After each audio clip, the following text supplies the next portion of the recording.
నమస్తే, welcome to Andhraprabha. నేను విద్య.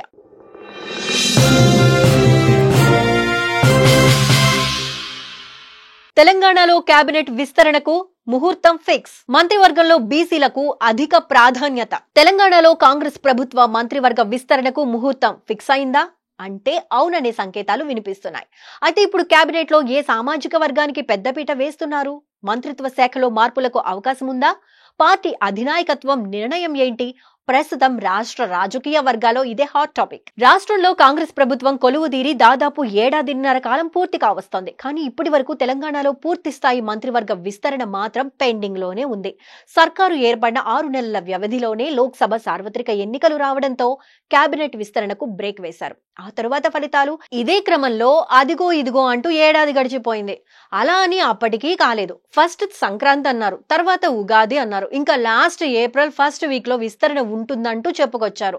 అయితే ఇవన్నీ ఇన్ని రోజులుగా రేపు మాపు అంటూ ఊరిస్తూ వస్తున్న కేబినెట్ విస్తరణపై ఎట్టకేలకు హైకమాండ్ నుంచి గ్రీన్ సిగ్నల్ వచ్చిందని తెలుస్తోంది. ఈ నేపథ్యంలోనే కేబినెట్ విస్తరణకు ముహూర్తం ఫిక్స్ అయిందనే టాక్ వినిపిస్తోంది. మంత్రివర్గం కూర్పుపై ఢిల్లీలో వరుస సమావేశాలు జరుగుతున్నాయి. కేబినెట్ లో 6 పదవులు ఖాళీ ఉండగా 7 పేర్లు పరిశీలనలో ఉన్నట్లు తెలుస్తోంది. అయితే వీరిలో 4 మాత్రం తీసుకోవాలని కాంగ్రెస్ హైకమాండ్ నిర్ణయించినట్లు తెలుస్తోంది. వీరిలో ఎస్సీ, ఎస్టీ, బీసీ, ఓసీ వర్గాల నుంచి ఒక్కొక్కరికి అవకాశం దక్కనున్నట్లు సమాచారం. ఇప్పటికే ఆ సామాజిక వర్గాలకు చెందిన నేతల పేర్లను సైతం పార్టీ అధినాయకత్వం ఫైనల్ చేసిందని సమాచారం. కానీ ఏఐసీసీ చీఫ్ మల్లికార్జున ఖర్గే అందుబాటులో లేకపోవడంతో కేబినెట్ లో చోటు దక్కించుకున్న వారి పేర్లపై ప్రకటన వాయిదా పడిందని తెలుస్తోంది. ఇక ఆయన ఈ నెల 30న ఢిల్లీకి వస్తారని, ఖర్గే రాగానే మంత్రివర్గం విస్తరణపై ప్రకటన వచ్చే అవకాశం ఉందని కాంగ్రెస్ వర్గాలు చెబుతున్నాయి. ఈ నేపథ్యంలోనే జూన్ మొదటి వారంలో కేబినెట్ విస్తరణపై ప్రకటన వచ్చే అవకాశం ఉందని తెలుస్తోంది. ఇదిలా ఉండగా మరోవైపు రీసెంట్ గా ఎమ్మెల్సీగా ఎన్నికైన విజయశాంతికి హోంమంత్రి పదవి ఇస్తారని చర్చ జోరందుకుంది.